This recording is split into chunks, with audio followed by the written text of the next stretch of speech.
ኦርቶዶክሳዊነት ህይወት ነው የምንኖረው ህይወት እንጂ የምናወራው አይደለም ምክንያቱም ወደ ክርስቶስ እያቀረበ አይደለም አሁን የኛ ዘመን በጣም ብዙ ቦታ የምትመለከታቸው አገልጋዮችን ተከትሎ የሚሄድ ምእመን የመጣው ቤተክርስቲያንን ስላላሳየ አሁን እኮ ትልቁ በሽታ እነን ተከተሉኝ ይሄው ክርስቶስ እቿት ቤተክርስቲያን የሚል ሰው አታገኝ ኦርቶዶክሳዊ ክርስቲያን ለመባል አንድ ሰው በእግዚአብሔር ማመን አለበት ለዚህ ዓለም ሰራኢ መጋቢ ፈጣሪ ያለው አብ ወልድ መንፈስ ቅዱስ በክርስቶስ ቤዛነት ድኛለሁ ብሎ ማመን አለበት በጥምቀት ዳግመኛ መወለድ አለበት በቅባ ሜሮን መክበር አለበት በስጋው ደግሞ መታተም አለበት እግዚአብሔርን የምትጠራበትን ክብር በፍጹም ለቅዱሳን አትሰጥም ሰጣም አታውቅም ለክርስቶስ የምትሰጠውን ክብር ለክርስቶስ ብቻ ነው የምትሰጠው የአገልጋይ ድርሻ ምእመናንን ክርስቶስ ጋር ማድረስ ነው ምእመናንን ራሱ ጋር ማድረስ አይደለም እገሌ የሚባል ሰባኪ እነሱ ጋር አለ ስለዚህ እገሌ የሚባለው ሰባኪ ስተቸው በምን ምክንያት ተቸው እንዴት ተቸው ብሎ አናላይዝ ማድረግ አይፈልጉም ያኛው የተቸበት መንገድ ልክ ነው ሌላ ጉዳይ ነው እሱ ግን ይሄኛው አናላይዝ ማድረግ አይፈልጉም የኔ ማህበር ነው የኔ ነው ብቻ በሚለው ተነስተው ያኛውን የመጥላት ያኛውን የማንቋሸሽ ይሄ መሰረታዊ የሆነ የኛ ዘመን ችግር ነው የሱ ስራ በስሜቱ ከሆነ ከቤተ ክርስቲያን ውጪ ለግል ዝና ከሆነ እነበጋሻውን ማንሳት ይቻላል እዚህ ጋር እነተዝታውን ማንሳት ይቻላል ያላስከተሉት ሶኳል ነበር ዝማሬ ለመዘመር ለመስበክ ቆመ ሰው ላይ ድንጋይ ወርውሩ ተብሎ ድንጋይ ይዞ የሚመጣ ወጣት እንዲህ ተደርጎ የተቀረጿል አሁን እነዚህ ለነሱ ክርስትና ነው ለነሱ ክርስቶስን መስበክ ነው ለነሱ የቤተክርስቲያን ፍቅር ነው ይሄ በፍጹም ሮንግ ይሆነ ይሄንን ነበር እንደበጋሻው አሰለጠኗቸው ግለሰብ ተኮር ማህበር ተኮር የሆነ ነገር መጨረሻው የት ነው በነገረ ማርያም ጉዳይ ብዙ መምህራን አሉ እኔ ኦርቶዶክስ ውስጥ ያልተሰበከው ክርስቶስ ስለሆነ በፈረሰው በኩል ልቆም ብዬ ነው የሚል ሜሴጅ ልኮላ ተመልሻለሁ ወደ ኦርቶዶክስ እኔ ስለ ማርያም አላስተምርም ግን ተመልሻለሁ ባይ ነው ሩሰት ሰላም ጤና ፍቅር በረከት ይስጥልን እንደምን ቆያችሁን ተመልካቾቻችን ሰብለ ወንጌል ጸጋ ነኝ በዛሬው ቆይታችን እንግዲህ በዚህ በዘመናዊው ዘመን ቴክኖሎጂ በረቀቀበትና ወደ ዲጂታሉ ዓለም እየገባንበት ባለንበት ጊዜ በዚህ ጊዜ ማንነትን አስጠብቆ መቆየት እጅግ አዳጋች እየሆነ የመጣ ይመስላል ሀገራዊ እሴትን ባህልን ማንነትን መጠበቅ እንዳለ ሆኖ ወደ ሃይማኖት ደግሞ ስንመጣ ኦርቶዶክስ ተዋህዶ አማኝ ወይም ደግሞ የኦርቶዶክስ ክርስቲያን ማንነቱን ምን ያህል በቤተክርስቲያን አጥር ውስጥ እየጠበቀ ነው በሚለው ጉዳይ ላይ ዛሬ ሁላችንም ያለንበትን ቦታግምና ራቅ ብለንም ከሆነ እንድንቀርብ ራሳችንን እንድንመለከት የሚያስችል መርሃ ግብር ነው ይዘንላችሁ የቀረብነው እንግዳችን መምህር አብይ መኮንን ናቸው እስከ መርሃ ግብራችን ፍጻሜ ድረስ አብራችሁን እንድትቆዩ በአክብሮት ጋብዛለሁ እንኳን ደህና መጡ መምህር አብይ እንደና ቆያችሁ እንግዲህ አሁን ጊዜው ያው ሁላችንም እጃችን ላይ ሚዲያ አለ ሶሻል ሚዲያ በደንብ ተበራክቷል ቤተክርስቲያን በጣም በጥሩ መልኩም እየተጠቀመችበት ነው በዛው ልክ ያው አሉታዊ ነገሮችም ይኖራሉና በዚህ መካከል ደግሞ ማንነት የሚባል ነገር አለ ቤተክርስቲያን ስለማትቀየር ጥንት የነበረችው እስከ መጨረሻው ስለምትዘልቅ በውስጧ የምንሰበሰበው እኛ ኦርቶዶክስ ተዋህዶ አማኝ የሆንን ክርስቲያኖች ደግሞ ከጊዜው ጋር መለወጥ ስለሌለብን ዛሬ በዚህ አብይ ጉዳይ ላይ እንድንወያይ ነው መምህር ስለዚህ ለውይይታችን መነሻ ይሆነን ዘንድ እንደው ኦርቶዶክስ ክርስቲያን ምንድነው ማንነቱ ከሌላውስ አሁን ክርስቲያን ነን ከሚሉ የሚለየው በምኑ ነው ኦርቶዶክስ ክርስቲያን የሚያስብለንስ ምን አይነት ጉዳዮች ናቸው እሺ እግዚአብሔር ይስጥልን እንግዲህ እንደምታወቀው ኦርቶዶክስ የሚለውን ሐሳብ ስናነሳ ከስሙ ጀምሮ ማየት ያስፈልጋል የሚል ሐሳብ አለኝ ብዙ ጊዜ ኦርቶዶክስ ተዋህዶ የሚለውን ሐሳብ ብዙ ሰዎች ቃላቱን ከመጠቀም ባለፈ ከጀርባ ያለው ዋናው ሐሳብ ምንድነው ምክንያቱም ኦርቶዶክሳዊ መመን ኦርቶዶክሳዊ ካህን ኦርቶዶክሳዊ ቤተሰብ ያን ስንጠራ ለዚህ ሁሉ ፊት አውራሪ ዋና ሆኖ የሚቀርበው ኦርቶዶክሳዊነት የሚል ሐሳብ አለ እንግዲህ ብዙ ምዕመናን እንደሚያውቁት ኦርቶዶክስ ቃሉ የግሪክ ነው የሁለት ሐሳቦች ጥምር ነው ኦርቶ እና ዶክስ ወይም ዶክሳ የሚል ነው እንግዲህ በቀጥታ ማንንም ሰው ሰርች አድርጎ ማግኘት የሚችለው ሊተራል ሚኒንግ አለው ኦርቶ ማለት ራይት ትክክለኛ እውነተኛ ነው። ዶክስ ወይም ዶክሳ ደግሞ አስተምሮ አምልኮ ነው። ሁለት ነገር ነው በውስጡ ያለው አስተምሮና አምልኮ። ስለዚህ ኦርቶዶክስ ማለት እውነተኛ አስተምሮ እውነተኛ አምልኮ ማለት ነው። ትርጉሙ በቀጥታ ስናየው ዲኖሚኔሽን ማለት አይደለም። አሁን ብዙ ሰዎች ከሆነ ድርጅት ጋር አያይዘው ከሆነ መዋቅር ጋር አያይዘው ነው የሚረዱት። እንደዛ አይደለም። ትክክለኛ የሆነ አስተምሮ ትክክለኛ የሆነ አምልኮ ማለት ነው ኦርቶዶክስ ማለት። ራይት ቲቺንግ ራይት ዋርሺፕ ሰርች ቢደረግ የሚገኝ ማለት ነው። ስለዚህ ኦርቶዶክስ ይሄ ከሆነ ምንድነው ምንጮቹ? የኦርቶዶክሳዊነት ምንጭ ምንድነው? የዚህ እውነተኛ አስተምሮና እውነተኛ አምልኮ። አንዳንድ ሰዎች ለጥፋታቸው ኦርቶዶክስን ሪፈር ሲያደርጉ እነዚህን ምንጮች ካልጠቀሱ ውሸት ነው ማለት ነው። የኦርቶዶክስ ሊሆን አይችልም። ሁለት ቤዚክ ምንጮች አሉት። ይሄ አሁን የኦርቶዶክሳዊነት አስተምሮን መሰረት ስናደርግ ትምህርቱ ከሁለት ምንጭ ነው የሚቀዳው። የመጀመሪያው ቅዱሳት መጻሕፍት የምንላቸው ማለት ነው። ይሄ ሆሊ ስክሪፕቸር ብለን የምንጠራቸው ቅዱሳት መጻሕፍት ዋና የኦርቶዶክስ ትምህርት ምንጮች ናቸው። ሁለተኛ ሆሊ ትራዲሽን ወይም ስክራድ የምንለው ትውፊት፣ ቅዱስ ትውፊትና ቅዱሳት መጻሕፍት ናቸው። ስለዚህ በቅዱስ ትውፊት ውስጥ ያለ ነገር በመጽሐፍ ቅዱስ ይደገፋል ወይም በቅዱሳት መጻሕፍት ይደገፋል። በቅዱሳት መጻሕፍት ውስጥ ያለ ነገር በትውፊት ይደገፋል። የአንድ ርግብ ሁለት ክንፎች ናቸው፣ መለያየት አይቻልም። አሁን ብዙዎቹ አሁን በእኛ ዘመንም በኋላም ልናነሳ የምንችለው የዲጂታሉ ዘመን አንዱ ችግር ቆርጦ ነው የሚያቀርቡት፣ ወይ በትውፊት ወይ በቅዱሳት መጻሕፍት ሳፖርቲቭ ያልሆነ ሐሳብ ነው ብዙ ቦታ ላይ እየተንጸባረቁ ያሉት። ስለዚህ የነዚህ ሁለት ቤዚክ የሆኑ መሰረታዊ ነገሮች ነው የኦርቶዶክስ ትምህርት ምንጮች የምንለው። ምንጮቹ ይሄ ከሆኑ መገለጫዎች ደግሞ አሉት። ኦርቶዶክሳዊነት ዋና ዋና ፒላር የሆኑ መገለጫዎች አሉት። የመጀመሪያው ኦርቶዶክሳዊነት እውነት ነው። እውነትን መሰረት ያላደረገ ነገር የኦርቶዶክስ መገለጫ ሊሆን አይችልም።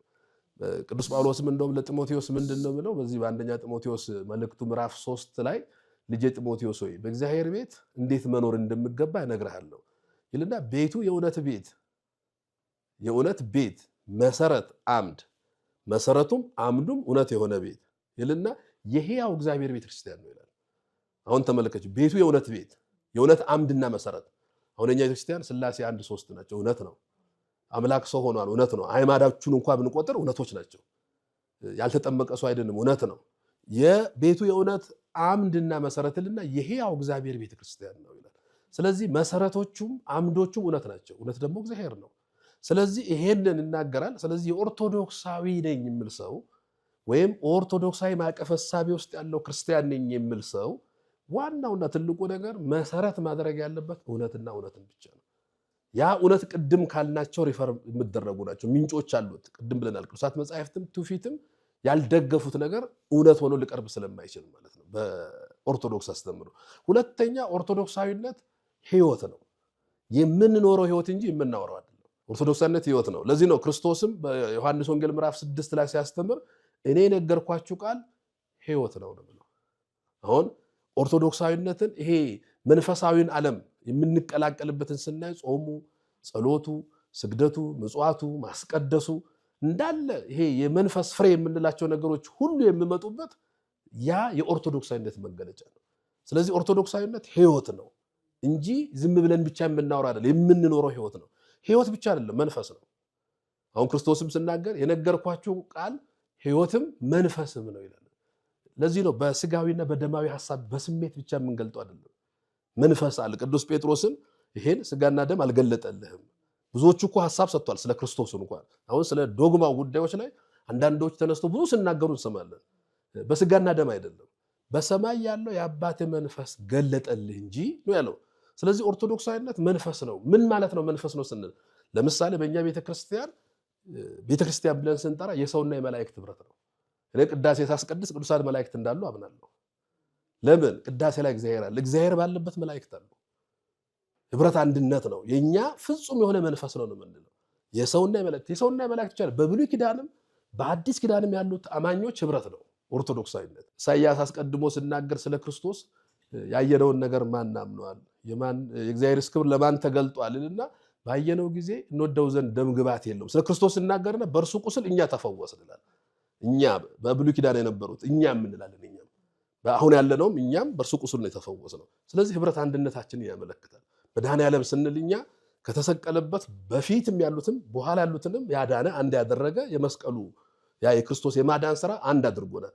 ስለዚህ በብሉይ ኪዳንም በአዲስ ኪዳንም ያሉት ምዕመናን ህብረት አንድነት ነው ኦርቶዶክሳዊነት ማለት። ይሄ ብቻ አይደለም፣ የአጸደ ስጋና የአጸደ ነፍስ ለምሳሌ ደብረ ታቦር፣ እኛውን ቤተክርስቲያናችን አማናዊት ደብረ ታቦር እንላለን።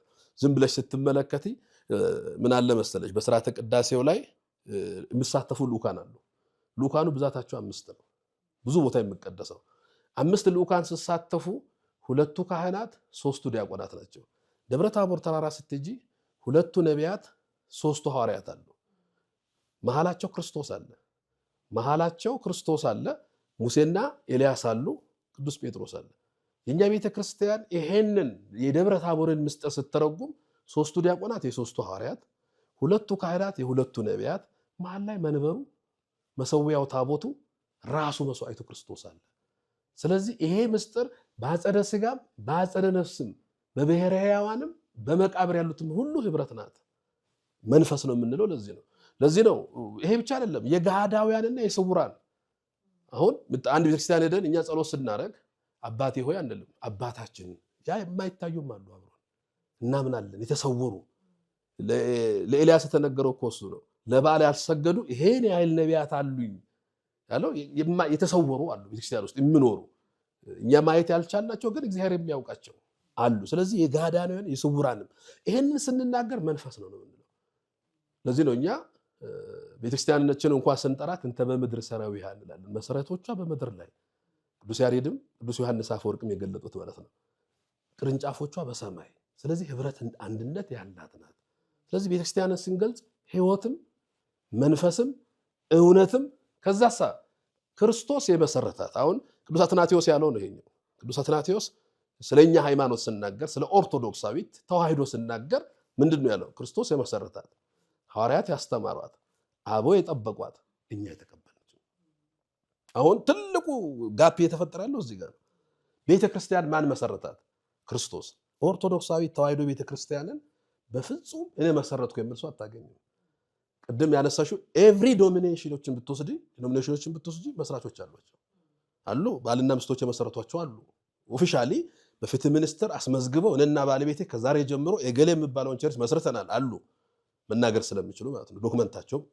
የኦርቶዶክስ ተዋህዶ ቤተክርስቲያንን መስራች ማነው ስትይ ኢየሱስ ክርስቶስ ነው። ለዚህ ነው ቅዱስ አትናቴዎስ ክርስቶስ የመሰረታት፣ ሐዋርያት ያስተማሯት፣ አበው የጠበቋት፣ እኛ የተቀበልናት፣ እኛ ተቀባዮች ነን። ያንን ነው ሪፈር ማድረግ ያለብን።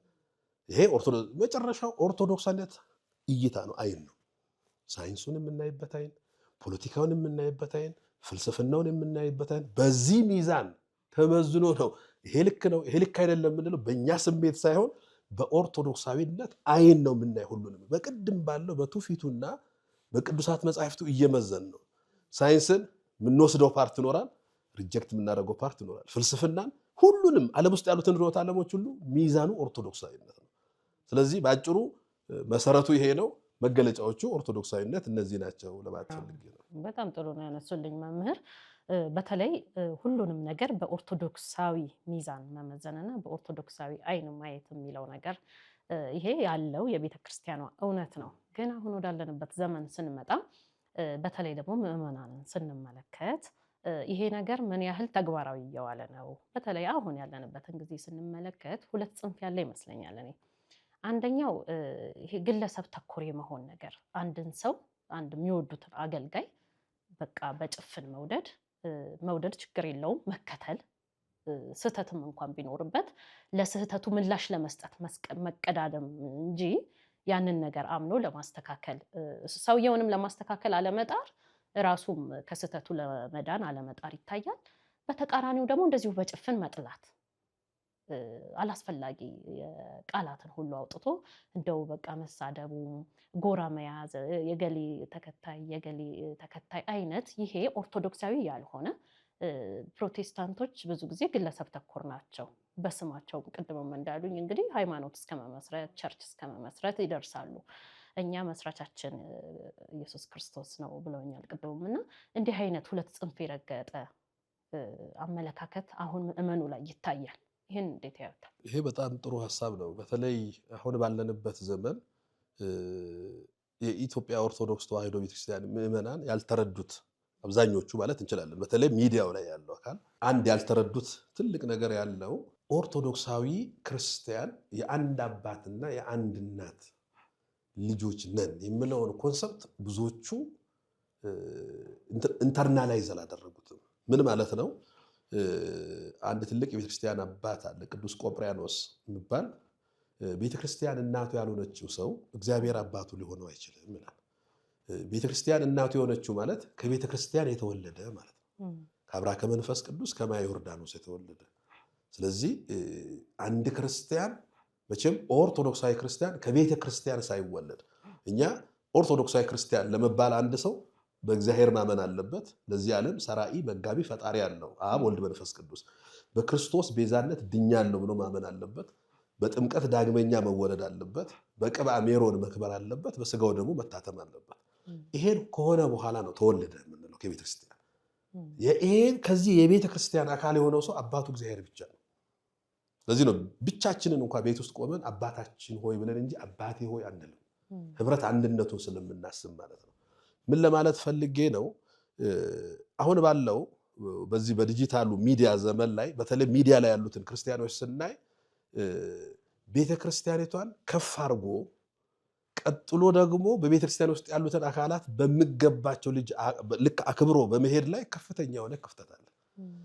ለዚህ ነው አሁን ወደ የሆነ አካል የሆነ የኛ ቤተክርስቲያን እጅግ በጣም የሚገርሙ ቅድም የገለጥናቸው የኦርቶዶክሳዊት መገለጫዎች አሏት። ከዛ ባለፈ ደግሞ ለምሳሌ እግዚአብሔርን የምትጠራበትን ክብር በፍጹም ለቅዱሳን አትሰጥም፣ ሰጥታም አታውቅም።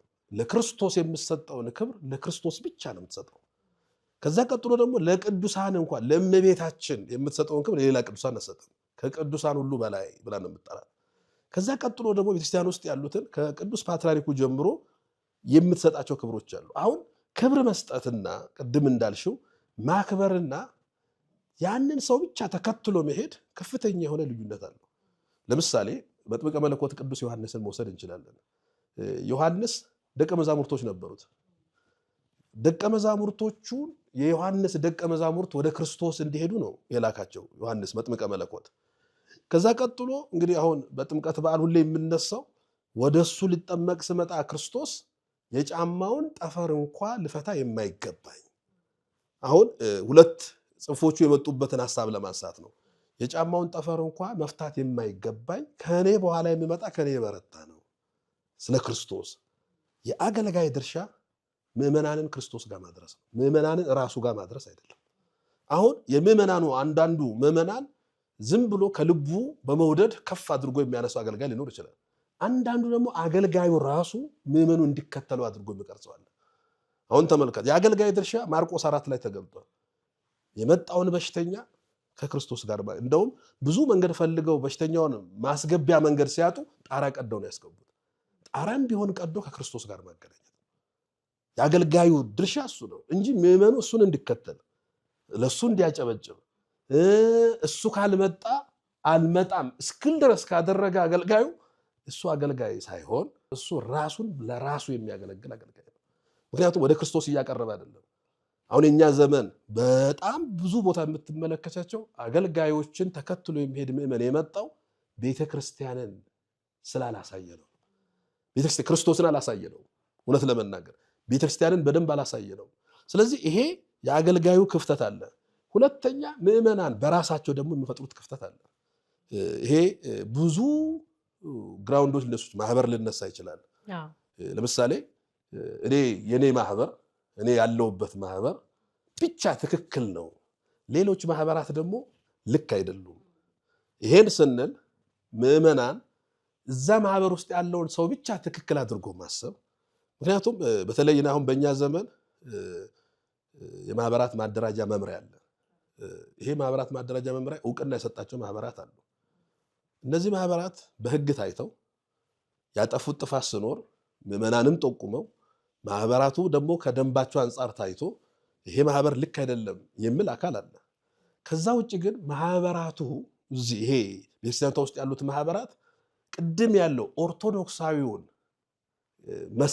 መሰረቱን ጠብቆ እስካገለገሉት ድረስ ይሄኛው ማህበር ለዚህኛው ማህበር ድጋፍ ነው መሆን ያለበት። እኔ ብቻ ነኝ የሚል ከሆነ ማህበር ይሄ ሌላ በሽታ ነው። አሁን ምዕመናን እዛ ውስጥ ያሉት ማህበራት ውስጥ ያሉት ምዕመናን አንዱ ችግር ይሄ ነው። እገሌ የሚባል ሰባኪ እነሱ ጋር አለ። ስለዚህ እገሌ የሚባለው ሰባኪ ስተቸው በምን ምክንያት ተቸው፣ እንዴት ተቸው ብሎ አናላይዝ ማድረግ አይፈልጉም። ያኛውም የተቸበት መንገድ ልክ ነው፣ ሌላ ጉዳይ ነው እሱ። ግን ይሄኛው አናላይዝ ማድረግ አይፈልጉም። የኔ ማህበር ነው የኔ ነው ብቻ በሚለው ተነስተው ያኛውን የመጥላት ያኛውን የማንቋሸሽ ይሄ መሰረታዊ የሆነ የኛ ዘመን ችግር ነው። አንደኛ አገልጋዩ ራሱን ያስቀመጠበት ቦታ አለ። ምዕመኑን ወደ ክርስቶስ ሳይሆን ወደ ራሱ ነው ያመጣው።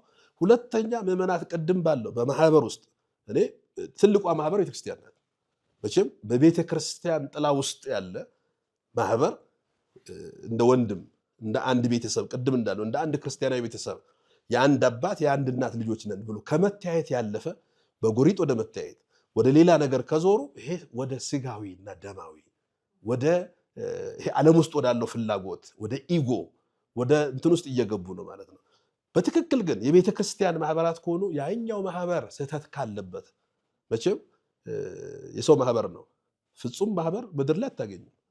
ፍጹም የሆነ ማህበር የክርስቶስ ቤተክርስቲያን ውስጥ ሆኖ እያገለገሉ ብዙዎቹ ሊሳሳቱ ይችላሉ።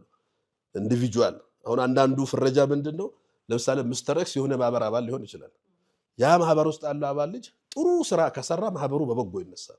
ያ ማህበር ውስጥ ያለው አባል ሲያጠፋ ማህበሩን ሙሉ አብሮ መፈረጃ አለ።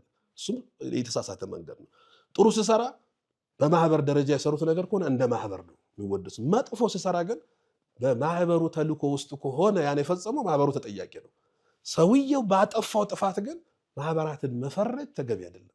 አሁን አንዱ ትልቁ ችግር ምዕመናን ጋር ያለው ቤተክርስቲያኒቷን ማህበር ትልቋን ቤተክርስቲያን ትተው እነሱ የተሰበሰቡበት የጽዋ ማህበር ይሁን የአገልግሎት ማህበር ይሁን የሙያ ማህበር ውስጥ እዛ ውስጥ ነው ያሉት። እዛ ውስጥ ቁጭ ብለው ግን ማህበራቸውን ፕሮሞት እያደረጉ እዛው ቤተክርስቲያን ውስጥ ያለው ሌላው ማህበር ደግሞ ቫዮሌት ሲያደርጉ ሲሳደቡ ያውም ዓለም ላይ በሚደርስ አሁን እኮ ሚዲያው የማይደርስበት ቦታ የለም።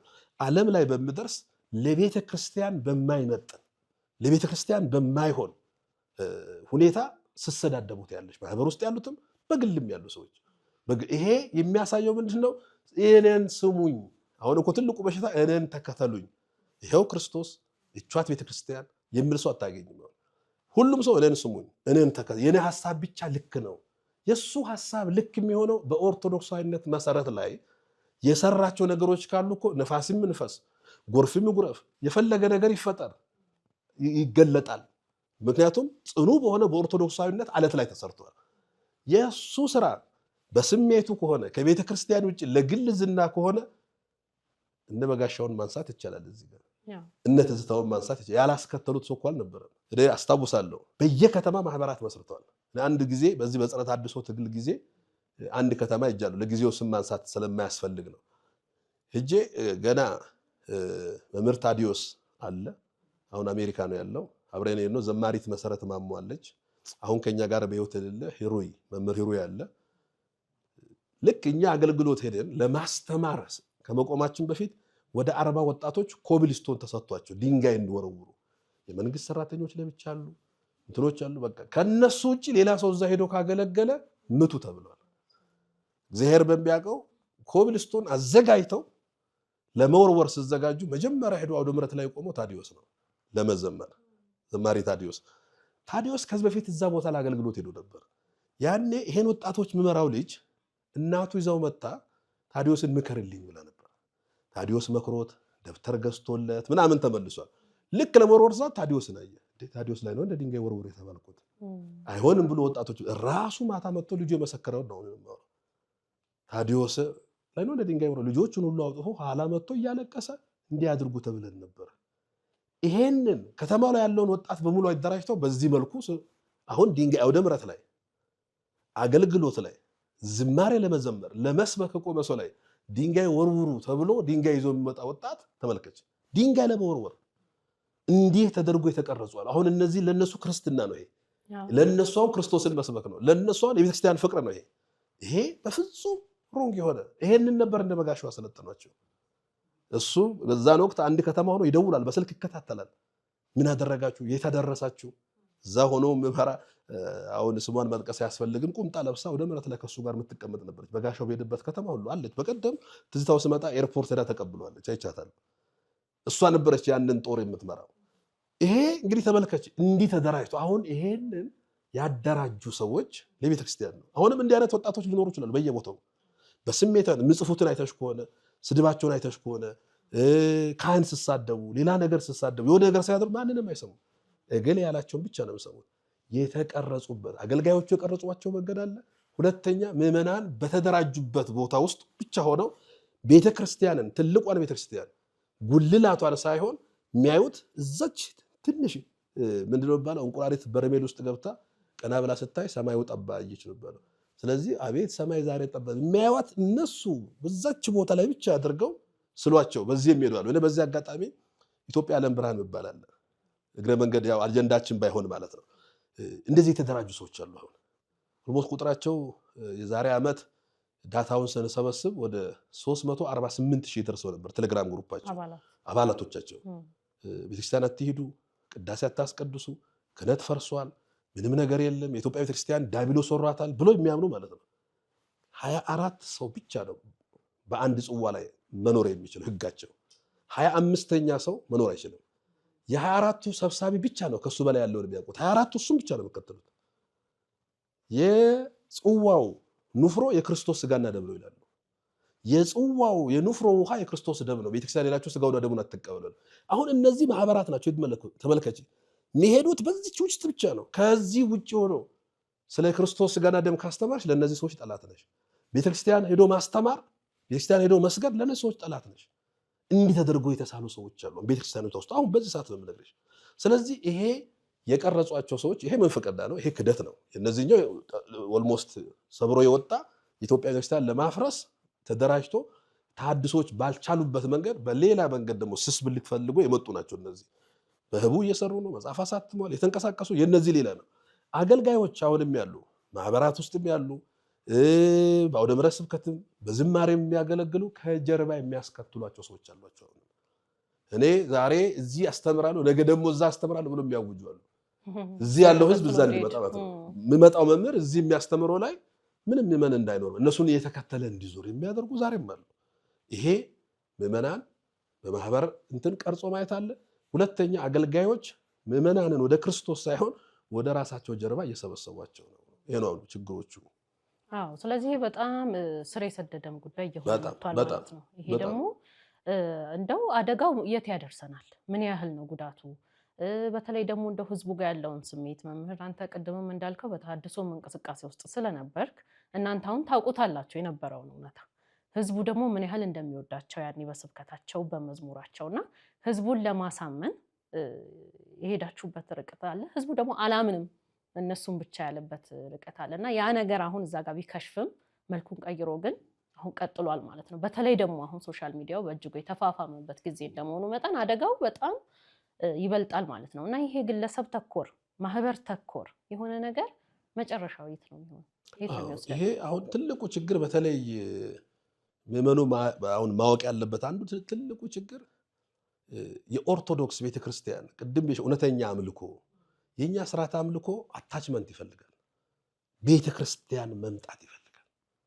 አሁን ቤተክርስቲያን ሳትመጪ የምኖረው ስርዓት አምልኮ አይሆንም።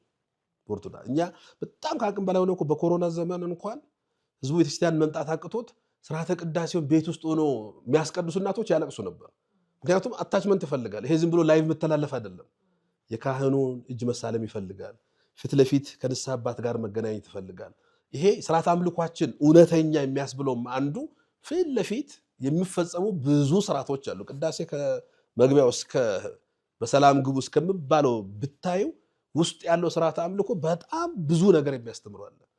አሁን ምዕመኑ በሩን ዘግቶ ሚዲያ ላይ ነው ያለው። ቤተክርስቲያን የማይሄድ ቅዳሴ የማያስቀድስ የቅዳሴ ጸበል እንኳን ቀምሶ የማያውቅ ግን ሚዲያ ላይ ቁጭ ብሎ የእገሌ ተከታይ ብሎ ቁጭ ያለ ሰው አለ። እገሌን ብቻ ብሰማ እገሌ ዞር ያለ ቀን አብሮ ዞር የሚል በጣም ብዙ ሰው አለ። ለዚህ ነው ምዕመናን ብዙ ጊዜ እገሌ የሚባለው ሰው ጥሩ ሊያስተምር ይችላል፣ ጥሩ ሐሳቦችንም ሊያነሳ ይችላል። ግን የት ድረስ ነው ማድረስ ያለበት? ሁሌ ገለን ተከትሎ ነው መሄድ ያለበት ይሄ ሰው ክርስቶስ ጋር አድርሶታል ቤተክርስቲያን ጋር አድርሶታል ንስሐ አባቱ ጋር አድርሶታል ለስጋው ደሙ አብቅቶታል ለመንፈሳዊ ዓለም ውስጥ ከቶታል ምክንያቱም ወስዶ ማድረስ ነው እዚሁ ጋር የሱ ተከታይ አድርጎ አሁን በጣም ብዙ ሰዎች ተከታይ አላቸው ሚስተር ኤክስ ብለሽ ብታነሺ ሚስተር ኤክስ የሆነ ስህተት ሰርቷል ሲባል ይሄ እንደ ንብ ግር ብሎ እሱንማ መንካት ቅናት ነው አሁን ደግሞ አንዱ ትልቅ ቅናት ነው እንዴት ነው ቅናት ማለት ምን ማለት ነው ቅናት አንድ ሰው እኮ አንድ ሰው ላይ ስህተት ነው ካለ በስህተት ከቀና ሰይጣናዊ ቅናት ነው ያኛው ጥሩ ነው ብሎ ከቀራ ነው መንፈሳዊ ቅናት የሚሆነው ሰይጣናዊ ቅናት ሊሆን አይችልም ለምን መሰለሽ ለምሳሌ ቤተክርስቲያን ትሳሳታለች የሚል አስተምሮ የለም በእኛ ቤተክርስቲያን ሎካል ኢንተርናሽናል ብለን ቤተክርስቲያን አንከፋፍልም ወነአምን በአሐቲ ቅድስት ቤተክርስቲያን እንተ ላይ ለኩሉ ጉባኤ ሐዋርያት ባስተማሯት በሰበሰቧት በአንዲት ቅድስት የሁሉ በሆነች ቤተክርስቲያን እናምናለን ቤተ ክህነት ይሳሳታል ሺህ ጊዜ ፓትርያርክ ይሳሳታል ቤተክርስቲያን የምንላት ግን ይሄ የክርስቶስ አካል የምንላት ያቺኛዋ ቤተክርስቲያን ትሳሳታለች ብለን እኛ እናስተምረው አንድ ሰው እንዲህ ብሎ አስተምሮ አይ ይሄ አስተምሮ ላይ ወይ ማብራሪያ ይፈልጋል ወይ ልክ አይደለም ይሄ በዚህ መልኩ መታየት አለበት ብለሽ ከተናገርሽ የዛ ሰው ተከታይ በሙሉ ኦሬዲ ትምህርቱን ሳይሆን ሰውየውን ውስጡ አስገብቶታል የቤተክርስቲያኗን ትምህርት አይደለም ውስጡ እያስገባ የነበረው ምክንያቱም ይሄ ነገር ምንድነው ብሎ ነው ጥያቄ ማንሳት ያለበት ብዙ ጉዳዮች ስላሉ ማለት ነው አሁን ብዙ ጉዳዮች እያነሳሽ 1 2 3 እያልሽ ተታነሽ እገሌንማ መንካት ይሄንማ መንካት እንዲህ ብለን ከተነሳን መንካት አይደለም ፐርሰናሊ እገሌ እንዲህ ነው እገሌ እንዲህ ነው ፐርሰናል ነው ይሄ አስተምሮ ቤተክርስቲያን አይደለም ግን ፐርሰናል አይደለም ፋርዘር ውይይት ካስፈለገ ሊቃውንት ጉባኤ አለ ፋርዘር ውይይት ካስፈለገ ቤተክርስቲያኒቷ መልስ የምትሰጥባቸው ብዙ መጻሕፍት ቤቶች አሉ የቤተክርስቲያኒቷ ጉዳዮች ሲሆኑ ማለት ነው ግን ራሳችን የሾምነው ራሳችን የተከተልነው ራሳችን አዳረግነው ራሳችን የተከተልነው ሰው አትንኩብኝ ማለት ሰውየው ነው አሁን ሰውየው ተነካ የሚባለው ፐርሰናል ስለነካ ነው ፐርሰናል ሲሰደብ ነው አሁን አሉ እውነት ነው ፐርሰናል የሚሳደቡ ሰዎች አሉ እገሌ የሚባል እኮ እንዲህ ነው እገሌ ማለት እኮ ይሄ የቤተክርስቲያን ነው አይደል እገሌን ብለሽ ስሙን ጠርተሽ መሳደብ ከጀመርሽ ያ ፐርሰናል ነው እውነትም ሌላ ነው እሱ ልክ አይደለም የእገሌ አስተምሮ ሙስተረክስም ይሁን ዋይም ይሁን በሺ የሚቆጠሩ የቲክቶክ ግሩፖች አሉ በየቦታው ትምህርት የሚሰጥባቸው አንዱ ቦታ ያለውን አንዱ ላይ ያየው ይችላል ይሄኛው እዚህ ቦታ ባየው ላይ ይሄ ቤተክርስቲያን ትምህርት አይደለም ብሎ ከተናገረ ለእገሌ መስጠት ለምን ይባላል ከእገሌ ጋራ ፐርሰናል የሆነ ግጭት ውስጥ ካለ ይሄ ፐርሰናል በዚህ የተጋጩበት ነው እሱ ሌላ ጉዳይ ነው ግን ይሄ ከቤተክርስቲያን ትምህርት አንፃር ይሄ ልክ አይደለም ይሄ ስህተት ነው ይሄ መባል እገሌን መንካት ተደርጎ እንዴት ይወሰዳል የቤተክርስቲያኒቷን ዋና የሆነውን የቤተክርስቲያኒቷ ትምህርት ዶግማዋ ቀኖናዋ ታሪኳ ትውፊቷ ሲፈርስ ዝም ብሎ መመልከት ነው ለምን እሱ ሚሊየን ፎሎወር ስላለው የሱን ትምህርት መቃወም ይጎዳኛል ብሎ ቢቀመጥ ሰው ካለ እንግዲህ ያ ሌላ ጉዳይ ነው ፎሎወሮቹም አይ በዚህ ጉዳይ ላይ መምህር እገሌ እንድብሏልና ማብራሪያ በሰጠን ነው ማለት ያለባቸው እንጂ ለምን ተነካላችሁ አይባልም ለዚህ ነው አሁን የኛ ቤተክርስቲያን አንዱ ትልቁ ችግር ወደ መደምደሚያ የምናነሳው እነዚህን ማኔጅ የሚደረግባቸው ሲስተም የላቸው አሁን የኢትዮጵያ ኦርቶዶክስ ተዋሕዶ ክርስቲያን ኦርቶዶክሳዊ መልስ የሚሉ ሰዎች አሉ ክርስቲያኒቷ መልስ የተዋሕዶ መልስ ማን ነው አንናውን ሪኮግኒሽን የሰጠው እውነት በትክክል ያ ቲክቶክ ገጽ ወይም ያ ዩቲዩብ ገጽ የኦርቶዶክሳዊ ቤተክርስቲያን መልስ ነው ወይ እዛ ላይ የሚሰጠው ይሄ አውተንቲኬት ያደረገለት ማን ነው ስለዚህ ይሄንን እንኳን የምናስተዳድርበት መንገድ ስለሌለ ነው ስለዚህ እገሌን አትንካው እገሌ እንዲህ ነው ሁለቱ ማውዶች ልክ አይደለም እገሌን ፐርሰናልም ጠቅሶ መሳደብ በጣም በሚያሳዝን ሁኔታ የቤተክርስቲያንን ልጅ አገልግሎት የሚያገለግል ያቅመን እየደከምኩ ነው ብሎ እኮ እያሰበ ያለ አገልጋይ አለ ዋጋ እየከፈልኩ ነው ለቤተክርስቲያን ብሎ ያንን አፈርድሚያ አብልቶ ሰድቦ ለሰዳቢ አሳልፎ ሰጥቶ እንዲህ አይነት ክርስትናም የለም እገሌ ግን ስሳሳት ዝም ብለ ተመልከት የሚልም ክርስትና የለም ምዕመናን አሁን ተሳዳቢውንም አትስደቡ እንደምሉት ሁሉ እገሌም ደግሞ እየሄደበት ያለ መንገድ መመርመር ያስፈልጋል ልክ ያልሆነ ነገር እውነት ከዚህ የሚገኘው መረጃ ልክ አይደለም ወይ አናላይዝ አሁን እኮ እንደዚህ ነው ምግብ ለምን ዝም ብሎ አይበላም ሰው ለምን አፈሩን አይለስም መሬት ተነስቶ ለምን የሆነ ነገር አድርግ መርጧል ውሃ ለምን ሳያጠጣም የቤተክርስቲያንም ጉዳይ ሲሆን አናላይዝ ማድረግ ይፈልጋል። እውነት የት ጋር ነው ያለው? እውነት ትውፊታችን ውስጥ አለ? እውነት ቅዱሳት መጻሕፍቶች ውስጥ አለ? ይሄ ገሌ ያነሳውን ሐሳብ እኮ ሌላ መምህር መጠየቅ ይቻላል። ብዙ ደግሞ ቼክ የምናደርግባቸው አሁን ዘመኑም ትልቅ ስለሆነ ብዙ ጉዳዮች አሉ። ያንን አናላይዝ ማድረግ እየተቻለ ይሄንን በቃ የፈለገም ይበለኝ እመቤታችን ድንግል ማርያም አማላጅ አይደል? እኔ አንድ ትዝ ይለኛል እግዚአብሔር ገልብጦ ያሰማል በጋሻውን ከመውደድ የተነሳ ሰው ጃቴ ኪዳነ ምሕረት አንዴ አስተምሮ ሲወርድ ያስተማረው ትምህርት ብሎ ሰዎች ቀርጾ የላኩልን ነበር።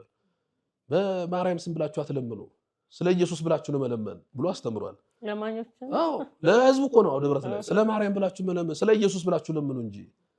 ከዛ ወጥተው ሲነጋገሩ ምንድነው የተማራችሁት ሲባል ሰው ምንድነው ስለ ማርያም ብላችሁ ለምኑ ነው ያለን። በምዕመናን ጆሮ እግዚአብሔር ገልብጦ አስተምሯችሁ ይሆናል እንጂ ይሄንን አሁን ስትመለከች አሁን ምዕመኑ አንዳንድ ጊዜ የኛ ምዕመን አስቀድሞ በውስጡ ያስቀመጠው የቤተክርስቲያን ፍቅር፣ የቅዱሳን ፍቅር፣ ለክርስቶስ ያለውን እነዚህ ሌሎቹ ሲናገሩ እሱ በሚፈልጉ አድርጎ ነው የሚሰማው። ይሄ እየጠበቀው ነው እንጂ እኮ እየተደረገ ባለው ቢሆን ምዕመኑ ለዚህ አትንኩብኝ ገለን የሆነ ቀን የሆነ ሰዓት ላይ ጥሩ ጅምር ሲያሳይ በዛው ሳቹሬት ሆኖ ይቀር ነው። ቀጥሎ ሌላ ነገር አይሄድም። ምክንያቱም ይሄ ታድሶ የዚህ የዘመኑ የምንፍቅና አካሄድ ድሮ አመድ እና ዱቄት ነበር የምንለው። አሁን የስንዴና የሌላ የበቆሎ ዱቄት ሁለቱም ዱቄት ሆኖ በጣም ተመሳስለው ነው የሚከተለው። ምዕመናን ለመለየት እጅግ በጣም ይቸገራሉ። በጣም ጠጣር በሆነ መንገድ ነው ምንፍቅናው የሚያስተላልፉት።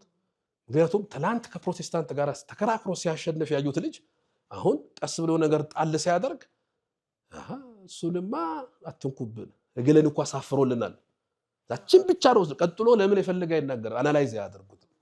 ያንን አይነት አካሄድ ነው ምዕመናን ከራሳቸው አጠገብ ማራቅ ያለባቸው። እያንዳንዱን ነገር አናላይዝ አድርገው የሆነ ጉዳይ ሲነሳ ምን ለማለት ተፈልጎ ነው። ሰው ነው ቅድም ብለናል። ማህበር ቢሆን ይሳሳታል፣ የሰው ስብስብ ነው። ግለሰብ ይሳሳታል፣ ሰው ነው። ከስህተቱ ተምሮ ለቤተ ክርስቲያን የተሻለ እንዲያገለግል ሐሳቦችን ሰብስቦ በተሻለ መንገድ እንዲሄድ በዚህኛው ሆኖ ድንጋይ የሚወረውረው በካል እስቲ መጀመሪያ ያንን ሰው ያንን ወንድም ያንን ማህበር ማከም። በክርስትና እኮ ትልቁ የመጀመሪያው እኮ እንትን ማከም ነው። ይታከማል። ንስጥሮስን ቆርጦ የጣሉት አባቶቻችን ብዙ አክመውት ነው። እንደውም ቅዱስ ቄርሎስ እያለቀሰ ነው ያወገዘው። አንተን እንወድሃለን ሃይማኖትን እንጠላለን እያለ ነው ያወገዘው። እያለቀሱ ደስ ብሏቸዋል። ንስጥሮስን ሲያወግዙ አርዮስን ሲያወግዙ እኮ እለሌ ብሎ አጨብጭቦ አይደለም። የኛ እኮ ሰድቦት አንድ ሰዓት ሙሉ ሚዲያ ላይ ሰድቦት ልኩን ነገርኩት ነው። እንዲህ አይነት ክርስትና የለም። ለዛ ሰው አስቦ ነው እውነት። ምክንያቱም ሶስትም ሰው የሆነ አራት ከሱ ጋር ብጠፋ እኮ ነፍስ ነው ከዛ ሰው ጋር ብጠፋ። እውነት የጥፋት መንገድ ላይ ከሆነ ቀስ ብሎ ማሳየት የሚቻልባቸው መንገዶች አሉና ሁለቱንም መንገድ ምዕመናን ማየት ቢችሉ ጥሩ ነው ምን ሐሳብ አለ። አዎ ቅድም እንደ መፍትሄ ከሚዲያ ላይ ወርደው በአካል ቤተክርስቲያን እየመጡ ከአገልግሎቱ ቢሳተፉ ምዕመናንን ብለውኝ ነበረ። ግን አሁን የኢትዮጵያን ማህበራዊ ሚዲያ በብዛት ስንመለከት የሚመሩት በውጭ ያሉ ሰዎች ናቸው። በተለይ እንደዚህ ስራ ላይ የሆኑና አሁን በአረብ ሀገር ያሉ እህቶቻችን ለምሳሌ ከቤት መውጣት አይችሉም። በቤተክርስቲያንም ላያገኙ ይችላሉ እንደ ልብ እና እዛው ቤት ውስጥ ስራ እየሰሩ የሚከታተሉ በጣም ብዙ እህቶች አሉ። በሌላም በአውሮፓም በአሜሪካም ያሉ ምዕመናን የሚቀላቸው በዲጂታል በሆነ መንገድ መከታተል ነውና ሰለባም ሆነው የምናየው ብዙ ጊዜ ምናልባት የዚህም እንዳለ ሆኖ እነሱም ናቸውና መፍረድ በማይቻል ሁኔታ ማለት ነው። እዚህ ጋር ኃላፊነቱን የሚወስደው መምህሩ ስለሆነ እንደው እነሱስ እንደ መፍትሄ ለነሱስ እንደዚህ ራቅ ላሉ ሰዎች ምን ይላሉ? አሁን በተለይ በአረቡ ዓለም ሞር ከቤት አይወጡም። የሆነች ታይም አግኝተው ነው ሄደው ቤተክርስቲያን ትምሉት። ብዙ ጊዜ መዝሙር ከፍተው ነው የሚያደምጡት። ስብከትም ደግሞ የሚያውቋቸውን ሚዲያ ላይ የሚያውቋቸውን ሰዎች ስብከት ነው። ክርክርም ሲኖር እዛ ውስጥ ገብተው ሚዲያ ላይ ተመለከቱትን ሰው ሁሉ ጻድቅ አድርጎ ነው ነጠላ ለብሶ። ይሄ ምንም እንትን የለውም። አሁን አንድ ነገር ለነሱ በተለይ ውጭ ዓለም ላሉት እህቶቻችን በተለይ የሚያስፈልጋቸው መምረጥ ነው። ሚዲያዎችን መምረጥ ለጊዜው። አሁን እኮ አማራጭ ሚዲያ የኛ ቤተክርስቲያን ሚዲያ እንደምታውቂው የኦቲሲ አለ፣ የማህበረ ቅዱሳን ሚዲያ አለ። ሌሎችም ደግሞ በቤተክርስቲያን ላይ እየሰሩ ያሉ እንደ ቋንቋ አይነሽንም ጨምሮ ሌሎችም አሉ እየሰሩ ያሉ ሚዲያዎች። እነዚህን ሚዲያዎች እንዴት አድርገው ነው ሰለክት ማድረግ ያለባቸው? አሁን ይሄ ነው አንዱ ትልቁ ስራ መስራት ያለባቸው ለጊዜው የመከራው ዘመን እስኪያልፍ መሸሸጊያ። ይሄ ምንድነው? ኋላ ቤተክርስቲያኒቷ የሚዲያ ፖሊሲ አውጥታ ይሄ ሚዲያ ኤዲቶሪያል ፖሊሲ አንድ ሚዲያ ሲቋቋም ሁለት ነገሮች አሉት። ኤዲቶሪያል ፖሊሲ እና ማቋቋሚያ ደንብ አለው። ኤዲቶሪያል ፖሊሲው ይሄ ያ ኤዲቶሪያል ፖሊሲ ህግና ደንብ አለው። ያ ህግና ደንብ በቀጥታ ከቤተክርስቲያኒቷ ቀኖና፣ ደጉማ፣ ታሪክ፣ ትውፊት ጋር የማይጋጩ ነገሮችን አስተላልፋለሁ ስል ነው። ይሄንን ይዞ ሚዲያው ሪኮግኒሽን እስካልተሰጠው ድረስ ያን አሁን ወስዳ ቤተክርስቲያኒቷ የኔ ሚዲያ ብላ እንግዲህ እንዳለ የኦቲሲ ሚዲያ አለ፣ የማህበረ ቅዱሳን ሚዲያ አለ። እነዚህ ሁለት ሚዲያዎች ናቸው ያሉት፣ ይሄ ኦሲኤንን ጨምሮ ማለት ነው። እነዚህ ሚዲያዎች ናቸው መከታተል ያለባቸው። ሌላውን አትከታተሉ ለማለት ሌሎቹን ሚዲያ ጥሩ ደግሞ እያስተላለፉ ያሉ አሉ፣ በደንብ እየሰሩ ያሉ አሉ። ያንን በህግ እስክታደርግ ድረስ መምረጥ መቻል አለባቸው። በተለይ አሁን ለነሱ በተለይ ቲክቶክ ላይ ያለው ለምን መሰለች? ቲክቶክ አብዛኛውን ጊዜ ሾርት ነው፣ አጭር ነው። ማክሲማም የሆነ ደቂቃ ድረስ ነው የሚሄደው። ሙሉ ሐሳቡን ማግኘት አይችሉም። የሆነ ሐሳብ ተቆርጦ ሊወጣ ይችላል። የሆነ ሐሳብ ተቆርጦ የወጣውን ሐሳብ ብቻ አይተው ነው እንትን የሚያደርጉት። ምክንያቱም ቶሎ አሁን የኛ መጽሐፍ የማንበብ እንትናችን እኮ በጣም የወረደው ቲክቶክ ላይ ያያል፣ ያሳልፋል። ልጆቻችን ጭምር ወደዛው ዓለም ውስጥ ነው የገቡት። ቶሎ አይቶ የማሳለፍ ያን ሲሆን ሙሉ የሆነውን ሐሳብ አያገኙ። ሙሉ የሆነ ሐሳብ ያስፈልጋቸዋል። ለምሳሌ ስብከት፣ የእንትና ስብከት ሙሉ ሐሳቡ ምንድነው? ከዛ ውስጥ የሆነ ነገር ተቆርጣ ወጣ ከሆነ ቫይራል ወጣል እንዲሆኗል የሚባለውን ብቻ ለማየት ከሆነ እሱ ዋጋ የለው። ግን ሙሉ ሐሳቡ ምንድነው? ያንን ሙሉ ሐሳብ ወስደው ከዛ በተረፈ ግን የአረቡም ዓለም ቢሆኑ እዛ ያሉ አባቶች አሉ፣ ካህናት በቅርብ ሊያገኟቸው የሚችሉ ሀገር ቤት ውስጥ ደግሞ ጥሩ የሚያውቋቸው ክርስቲያኖች ሊኖሩ ይችላሉ። አናላይዝ ማድረግ ያቃታቸውን ቼክ ማድረግ ይችላሉ። በተለይ አሁን ቁጭ ብሎ የሚከታተሏቸውን ሰዎች ሁሉ በነገራችን እኛ የማናቃቸው በጣም ብዙ የተወሰዱ እህቶች ሁሉ አሉ። ገንዘባቸውን የተዘረፉ ቤተክርስቲያን እንሰራለን የሚሉ እኮ ይሄኛው አሁን እኛ የምናየው ፊት ለፊት ያለውን ትልልቁን ትምህርቱን ብቻ በጎን ደግሞ ይሄው ቤተክርስቲያን እየሰራን ነው፣ እዚህ ጋር እንዲያደርገናል፣ እዚህ ጋር እንዲያነት መርሃ ግብር አለ ብሎ በደንብ የተበሉ እህቶች አሉ። ሲያዩት የለም። ምክንያቱም ቀሚስ ለብሷል፣ መስቀል አድርጓል። አንዳንዱ ካህን ሳይሆን መስቀል ጨብጧል። እንደዚህ ቆብ ሁሉ ይደፋል።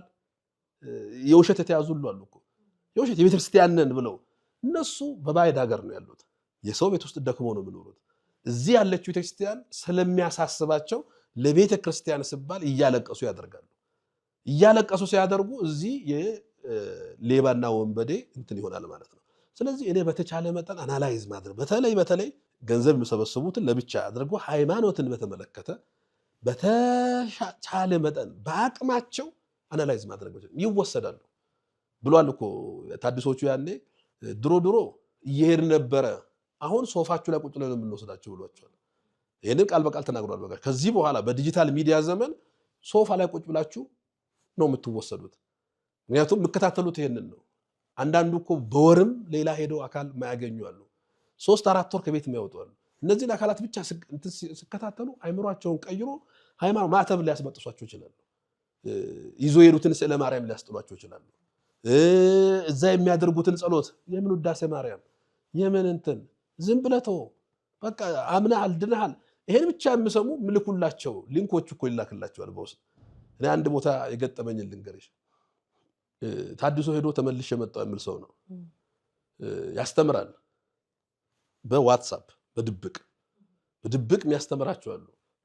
እና ብዙ ጊዜ ስለ ነገረ ክርስቶስ የሚያስተምረው ትምህርት ኦልሞስት ልጅቷ ዳይቨርት ያደረገባት ኢየሱስ አማላጅ ነው ወደሚል ትምህርት ነው።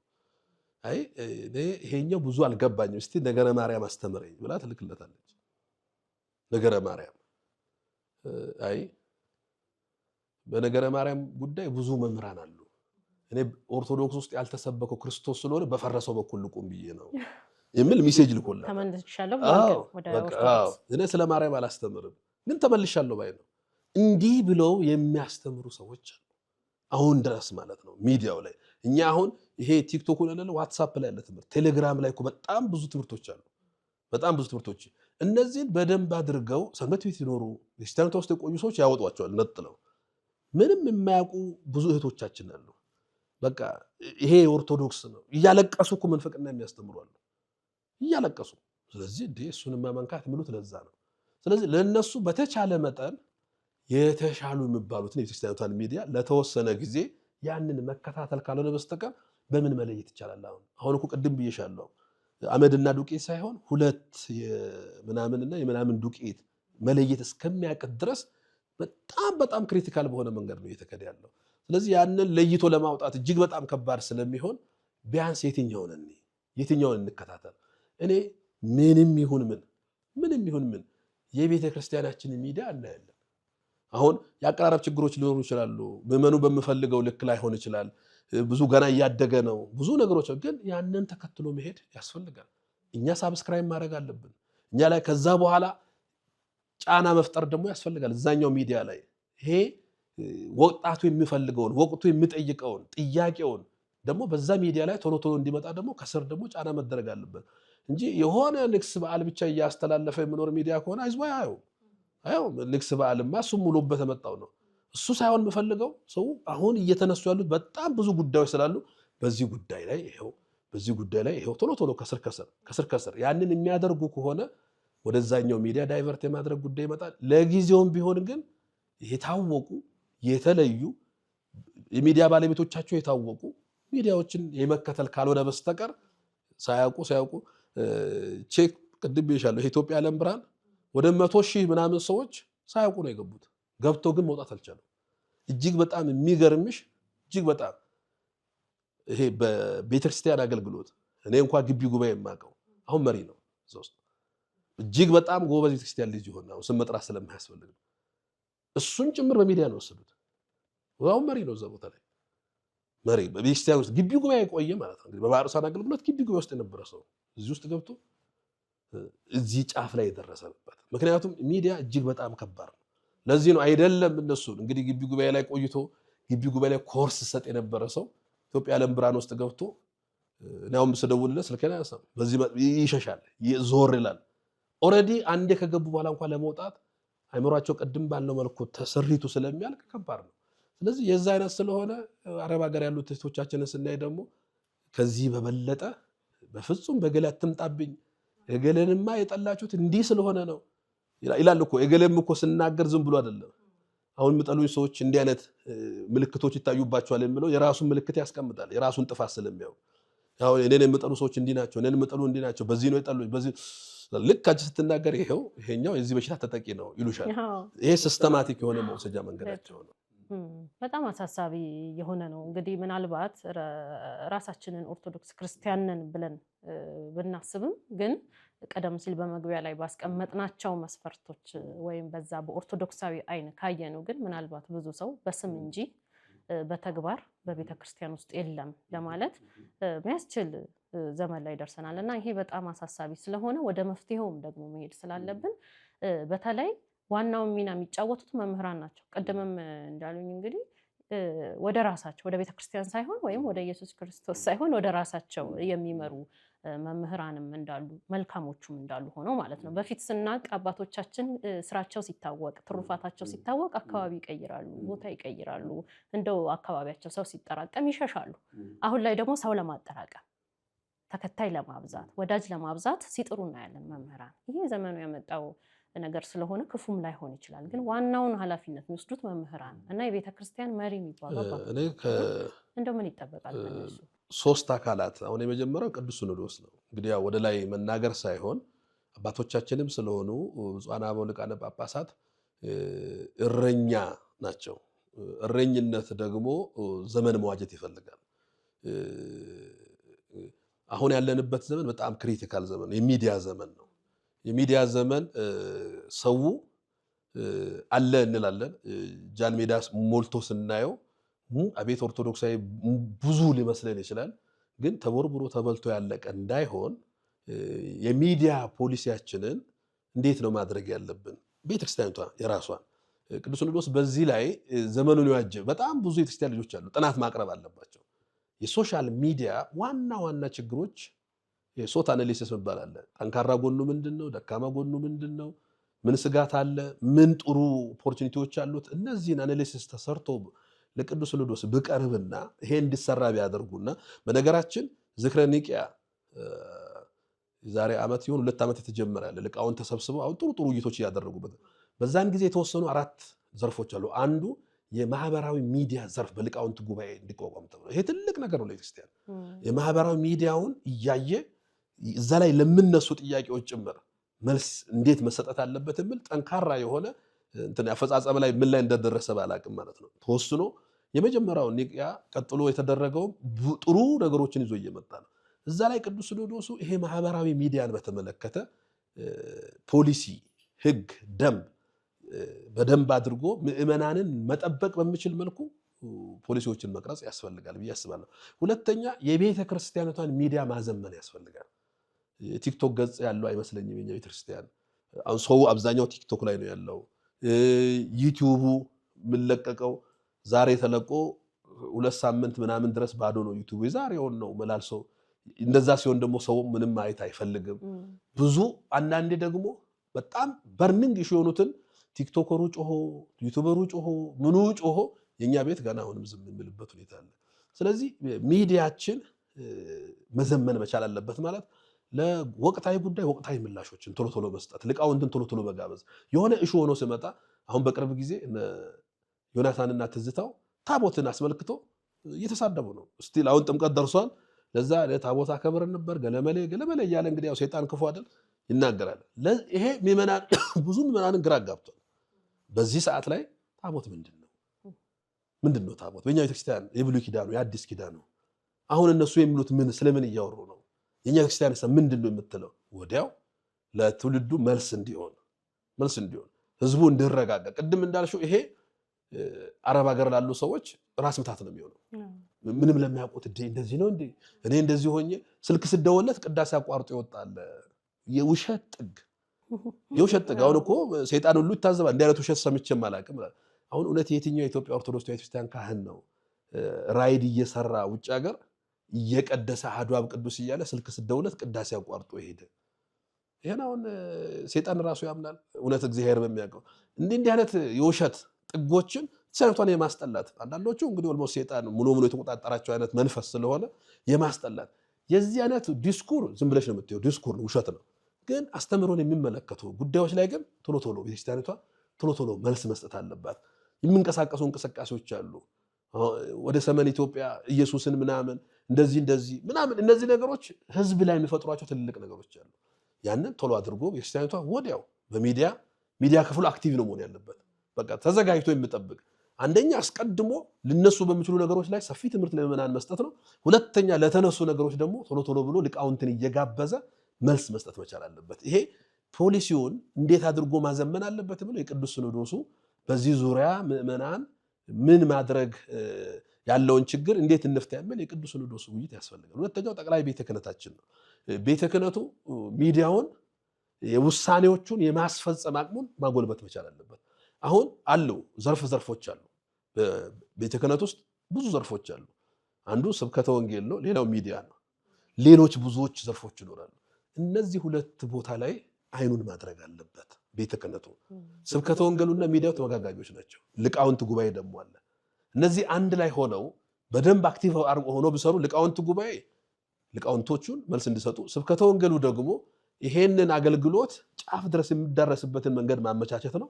ሚዲያው ደግሞ እዛ በእግር ለማይደረስባቸው ቦታዎች በተለይ ቅድም ላልሽው ለውጪው ዓለም ዋና ተደራሽ የሚሆኑ በቲክቶክ ላይ ወይም በምናምን የሚያውቃቸው እውነት የሚወዷቸው መምህራን የቤተክርስቲያን ልጆች ከሆኑ እኮ እዛ ሚዲያ ላይ ለምን አይቀርቡ? ምን ችግር አለው? በጣም ምዕመናን የሚወዷቸውን እኮ ኢኦቲሲ ላይ ካገኟቸው ለምን ሌላ ቦታ ይሄዳሉ? እነዛ መምህራን የቤተክርስቲያን እስከሆኑ ድረስ እነዛ መምህራን ለምን ወደዛ ይጠሯቸው? በዛ ጉዳይ ላይ መልስ እንዲሰጡ ለምን ያደርጓቸው? ምክንያቱም የምንለይበትን ትክክለኞቹ እገሌ እዚህ ሚዲያ ያጡ መምህራንም ስለማይ ማለት ነው። አንዳንድ መምህራን በነገራችን ላይ ያው ሚዲያ ላይ እንደሚሰራ ሰው የራሳቸው ሚዲያ ያደራጃሉ። ስለዚህ ሌላ የትኛው ሚዲያ ቢጠራቸው መሄድ አይፈልጉም። የሚፈልጉትን ነገር በራሳቸው ሚዲያ ብቻ ህዝቡ ጋር ያደርሳሉ። ለሚነሳባቸው ጥያቄ መልስ ለመስጠት እንኳን ፈቃደኛ የማይሆኑ አሉ። አሁን ለምን ኢኦቲሲ ላይ አይቀርቡ ባሉኝ ነው። አይ እንደዚህ አይነት መምህራን ከሆኑ እነዚህ ኦልሞስት ተደራሽ ለመሆን ሳይሆን ቅድም ያለው ራስን የማሳደግ ራስን ብቻ ከፍ የማድረግ እንጂ ለምዕመናን ተደራሽ ከመሆን አንፃር እያሰቡ አይደለም ማለት ነው። የራሳቸው ሚዲያ መክፈታቸው ምንም ኃጢአት የለውም። በራሳቸው ሚዲያ ማስተማራቸው ሚዲያ መኖራቸው ግን አንድን ሐሳብ በራሴ ሚዲያ ብቻ ነው ገልጠው ካለ ሌላ ጉዳይ ነው። የኢትዮጵያ ኦርቶዶክስ ተዋሕዶ ክርስቲያን ሚዲያዎች ሲጋብዟቸው ተገኝቶ እዛ ላይ ደግሞ ሌላ ሚዲያ ሲጋበዝ ተገኝቶ ይሄ ነው እሱ ቅድም ያለው ሐኪም ነው፣ በሽተኛውን ወደ ክርስቶስ ማምጣት ነው። የእሱን ሚዲያ የማይከታተሉ እሱን የሚጠሉ ኢኦቲሲን የሚያዩ ሊኖሩ ይችላሉ። እዛ ላይ ሲመጣ ይሄ ለኳ እዚህም ይመጣል ለካ አልሰማውም ያለ ሰውዬ እኮ 3 ሰው ለምን አይሰማውም? ለምን አንድ ሰው አይሰማውም? በዛኛው ሚዲያ ኔጌቲቭ የነበረው ኢኦቲሲ ከጋበዘውማ ይሄ ሰው ጤነኛ ነው ሊል ይችላል። ማህበረ ቅዱሳን ከጋበዘውማ ይሄ ሰው ሊል ይችላል። ስለዚህ የኔ ሚዲያ ብቻ ነው ኢምፓየር ፈጥራለሁ ካለ ይሄ ሌላ ዓላማ ነው ማለት ነው። የወንጌል የማስፋፋት ዓላማ ሳይሆን ፐርሰናል የሆኑ ብዙ ጉዳዮች ውስጣቸው ሊኖሩ ይችላል። ስለዚህ ተጋብዘው ለሚቀርብባቸው እንኳን መልስ ለመስጠት ፈቃደኛ ካልሆኑ ምዕመኑ ተቀብሎት ይሄዳል። ስለሱ የተባለውን ነገር ተቀብሎት ይሄዳል። ለሱ ያለው ኢሜጅ የበለጠ ነው እየተበላሸ የሚሄደው። አባ አጋቶንም እኮ ስንት ዘመን አልተናገረም ብሎ መጨረሻ ላይ መናፈቅ ሲባል አይደለም ብሏል። መናገር ያለብሽ ሰዓት ላይ ትናገሪያለሽ፣ ግድ ነው። እንደዛ ስለሆነ ይሄ ጠቅላይ ቤተ ክህነቱ እነዚህ ይሄ ዋና ኮር የሚባሉት አሁን ዋና የሥራ ሂደትና በዓለማዊ ቢሮ ውስጥ ዋና የሥራ ሂደትና ደጋፊ የሥራ ሂደት ይባላል። አሁን እኛ ቤተክርስቲያን ውስጥ በተለይ አጥቢያዎች ላይ ዋና የሥራ ሂደት ስብከተ ወንጌል መሆኑ ቀርቶ ዋና የሥራ ሂደት የሆነ ቦታ ላይ ሙዳይ ምጽዋት አካባቢ ሊሆን ይችላል። እሱ ዋና የሥራ ሂደት ከሆነ ህዝቡ ወደ ዋናው የሥራ ሂደት ብቻ እንዲያይ ከተደረገ እዚህ ጋር እየተበላ ይሄዳል። ነገ እዛ ሙዳይ ምጽዋት ውስጥ 1 ብር የሚሰጠው ዋና የሥራ ሂደቱ ሚዲያው ስብከተ ወንጌል የሊቃውንት ጉባኤው ላይ ትኩረት ተደርጎ ከተሰራ ቀጥሎ ምን ሊሆን ይችላል? ይሄ የምዕመናን ብዥታ እየጠራ መምጣት ይችላል። ጠቅላይ ቤተ ክህነቱ እዛ ላይ ፎከስ አድርጎ እንዲሰራ ነው። ሁለተኛው ሶስተኛው መምህራን በተለይ ሚዲያ ያላቸውም የሌላቸው መምህራን እንግዲህ መምህር ማለት ቅድም ያለው አገልጋይ ነው። የሚያገለግለው ህዝቡን ነው። ብዙ ነፍሳት አሉ እግዚአብሔር በሚያውቀው ብዙ ነፍሳት ለአንድ ነፍስ መዳን ምንድነው ምለው ክርስቶስ በወንጌል በአንድ ኃጢአተኛ ንስሐ መግባት በሰማይ መላእክት ዘንድ ደስታ ይሆናል ይላል። ለምን ወደ መላእክት ህብረት ሲቀላቀላል ሰው ንስሐ ሲገባ ኑሯችንም ወደፊት ከመላእክት ጋር ነው ብለን ስለምናምን በአንድ ኃጢአተኛ መግባት ንስሐ መግባት በሰማይ መላእክት ደስታ ከሆነ አንድም ሰው እንዳይጠፋ መምህራን መስራት መቻል አለባቸው። አንድ ሰው እንዳይጠፋ ምን ማለት ነው? ይሄ አንድ ሰው እንዳይጠፋ ህዝቡን እውነተኞቹ መምህራን ኦርቶዶክሳውያን የተዋህዶ ልጆች ይሆኑ ሌላ ዓላማ አላቸው ምንም ማድረግ አይቻልም። ሺህ ጊዜ ብትናገርም የኋላ መርሽ እንጂ የፊት መርሽ የላቸው። የእውነተኞቹ ኦርቶዶክሳውያን መምህራን ግን ይሄ ከግል ስሜት ወጥተው ይሄ ከኢጎ ስሜት ወጥተው ማህበርን ብቻ ፕሮሞት ከማድረግ ስሜት ወጥተው እኔ ብቻ ልክ ነኝ ከሚለው ስሜት ወጥተው ለምዕመናን በመትረፍ ላይ መስራት መቻል አለባቸው። ለምዕመናን መትረፍ ለዚህ ነው እኔ አሁን አንዳንድ አገልጋዮች ሌሎቹን አገልጋዩን ኮት አድርገው ሙልጭ አድርገው ሲሰሩ እጅግ በጣም እግዚአብሔር በሚያውቀው ውስጥን ይነካል። ለምን አሁን እኛ ውጭ ያለው ክርስቲያኖችን ነው የምሰድበው፣ እኛም እርስ በርሳችን ነው የምንሰዳደበው። ይሄ ከሆነ መጨረሻ ላይ ለቤተ ክርስቲያን የሚሆን ነገር የለንም። ስለዚህ የመጀመሪያው ለህዝብ ለመትረፍ እርስ በርስ መነጋገር ይቻላል። ውጭ ያለው አገልጋይ ሀገር ውስጥ ካለው አገልጋይ ብዙ የኮሚኒኬሽን መንገዶች አለ መገናኛ መንገዶቹ በውስጥ መነጋገር በውስጥ መወቃቀስ ይቻላል። ብዙ ነገሮች ግን የተጣራ መሬት ላይ የወረደ መረጃና ማስረጃ ያለው ለህዝብ ጉዞ አደጋ የሚሆን ነገር ካለ ግን ይሄን ማረም ካልቻለ መግለጡ ምንም ጥያቄ የለው። ለህዝብ ለምዕመናን ድነት አደጋ የሚሆን ከሆነ እውነት ምንፍቅና ከሆነ የሱ ተከታይ በስቶ የናያሷል እዚህ ሰው ሄዷል እንዲህ ሆኗል ከሆነ ነገር ጋር እየቀላቀልን ግን እንገለዋለን ካል እሱ ፍጹም ከክርስትና ዓለም ይወጣ ነው። ስለዚህ መምህራን ማድረግ ያለባቸው ህዝብንና ህዝብን ማይከል እውነተኞቹ መምህራን ህዝብን ማይከል አድርገው እዛ ላይ ነው መስራት የሚያስፈልገው። በእውነት በእኛ ስብከት ስንት ሰው ክርስቲያን መጥቷል? በእውነት በእኛ ስብከት ስንት ሰው እኔ በማህበረ ቅዱሳን አገልግሎት ትዝ የሚለኝ አሁን በህይወት የለም እንጂ አንድ ልጅ አለ። ሁለት ናቸው ከቤኒሻንጉል ጉሙዝ አካባቢ መጡ። ቶማስና ዋኬ ይባላል። ዋኬ አሁን በቅርብ ጊዜ በነበረ ጦርነት እንደሞተ ነው የሰማሁት። 3 ወር አይደለም ማርሳን ጋር መቶ የሰለጠነው 1 ወር ነው የሰለጠነው። በአንድ ዓመት ግን 7000 ሰው አስጠምቋል። በአንድ ወር የኮርስ ስልጠና ማለት ነው። ዋኬ ህዝቡ ከማስተማር ውጪ በጎን ቶማስ ላይ ድንጋይ ያወረወረ የተነገረው ሄዶ ማስተማር ብቻ ነው። ህዝቡን ማምጣት ብቻ ነው። እሱ ያን ህዝብ ታግሎ ወደ ክርስትና አገልጋይ ማለት እንደዚህ ነው። ሐዋርያት አንዱ ሐዋርያ ላይ ቀንቷል የሚል እኮ ትምህርት የለም። አንዱ ሐዋርያ ሰድቧል የሚል የለም። በአገልግሎት ጉዳይ እስከ መማታት የደረሱበት አገልግሎት ይሄኛው መንገድ ይሻላል። ይሄን የሐሳብ ፍጭት እኮ የለንም እኛ። ቁጭ ብሎ እንደ ኦርቶዶክስ መምህራን የሐሳብ ፍጭት የሚደረግበት የለም። እገሌ ተሳስቷል ከተባለ ሁሉም ሰው ድንጋይ ነው ወረወረበት። እገሌን ደግሞ በደንብም ሰርቷል ከተባለ ድንጋይ ዘን ነው እነሱ። ጥሩም ከሰራ ድንጋይ አለ፣ ተሳስቷል ከተባለም ድንጋይ አለ። ይሄኛው አካሄድ ኮምፕሊትሊ ሮንግ ነው። ስለዚህ መምህራን እውነት ለምዕመናን የሚያስቡ ከሆነ አሁን እኮ ምዕመናን እንዳየሽው የግለሰብ ተከታይ ሆኖ ቀርቷል። በቃ የግለሰብ ደጋፊ ሆኖ ቀርቷል። የሆነ ሐሳብ እንኳን እኮ ስትጽፊ ይሄማ የገለለ መንካት ነው እስከማለት ደርሷል። በቃ የአንድን ሰው ሐሳብ የሚያዩት ከሚደግፉት ሰው አንፃር እንጂ ከቤተክርስቲያኗ ትምህርት አንፃር እየሆነ አይደለም። ስለዚህ በትክክል ምዕመናን ወደ ክርስቶስ እንዲቀርቡ ማድረግ ከሆነ ዓላማ የመምህራን ችግሮቻቸውን በውስጥ መስመር ዋናውና ጥሩ ነገሩን ለህዝቡ ቢያደርጉ የተሻለ ይሆናል የሚል ሐሳብ ነው ያለው። አዎ ይሄ መምህራን እርስ በርስ የሚተቻቹት እንዳለ ሆኖ በመደጋገፍም በኩል ደግሞ ስናየው ለእውነት ያለመቆም ነገር አንዳንዴ እናስተውላለን። ለምሳሌ አሁን የሆነ አስጊ የሆነ ነገር ካለ በአስተምሮትም ሊሆን ይችላል፣ በማህበርም ባካሄድም ሊሆን ይችላል። በዚህ ጉዳይ ላይ ህዝቡ እንዲያውቅ ህዝቡ እንዲነቃ ሐሳብ ስጡ ሲባሉ አንዳንድ መምህራን ያንን መምህር ላለማስቀየም በዚህ ጉዳይ ላይ እንዴት እናገራለሁ ብሎ ከቤተ ክርስቲያን ይልቅ ወይም ከእውነት ይልቅ ወዳጅነትን ወይም ደግሞ እዛ ጋር ያለውን ያንን ሰው ላለማስቀየም ጥረት ሲደረግ እናያለን። ይሄን እኮ መምህር አንለውማ። ይሄ ኮረኛ አይደለም። ይሄም እንደኛ ነው። እኔ አብሮኝ የሚያገለግል በጣም ወደው እንደ ወንድም ያየው መምህር ተሳስቶ ካየሁት ያንን ወንድሜን በሚቻለው መጠን ተከራከሬ ተረድተን ተነጋግረን መስማማት ከቻል ይችላል። ማረም ያለበትን ያርማል። ካልተስማማን ነበጋሻውና ነትዝታው ላይ እኮ ያን ሁሉ መረጃ ይዘን ሀገር ለሀገር ስንዞር ጠልተን ከሆነማ ሌላ ችግር ነው ማለት ነው። ጠልተን ከሆነ በጋሻው ከቤተክርስቲያን በመውጣቱ ምንድነው ያተረፍነው? ምንም።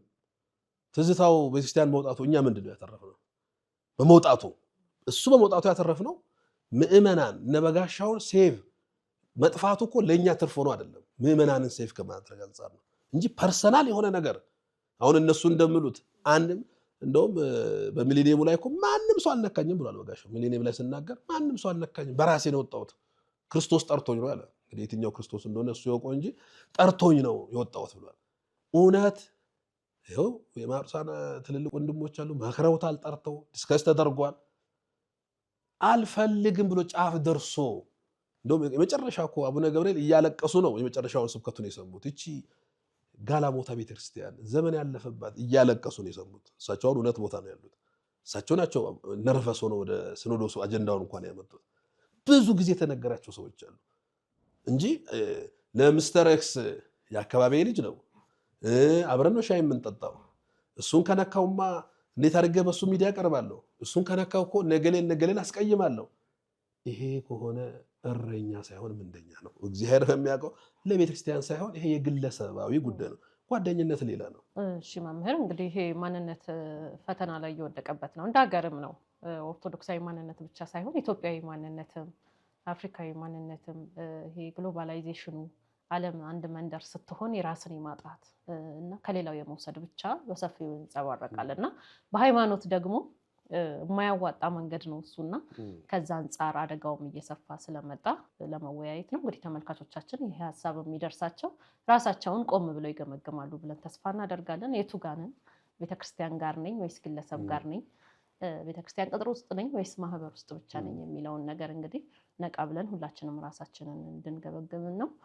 አክብረውን ስለመጡና ይህንን የመሰለ ውይይት ስለነበረን እጅግ አድርገን እናመሰግናለን። እግዚአብሔር ያክብርልን። ያው እንደ ማጠቃለያ ያው ከቅዱስ ሲኖዶስ ጀምሮ ጠቅላይ ቤተ ክህነትም መምህራንም በዚህ ጉዳይ ላይ ትኩረት ሰጥተው መስራት እንዳለባቸው ነው የሚሰማኝ።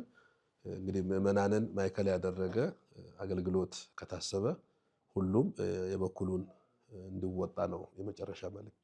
ተመልካቾቻችን ከመምህር አብይ መኮንን ጋር የነበረን ቆይታ ይሄንን ይመስል ነበረ። በብዙ እንደምታተርፉበት እምነታችን ነው። በሌላ መርሃ ግብር ደግመን እስከምንገናኝ ቸር ቆዩ።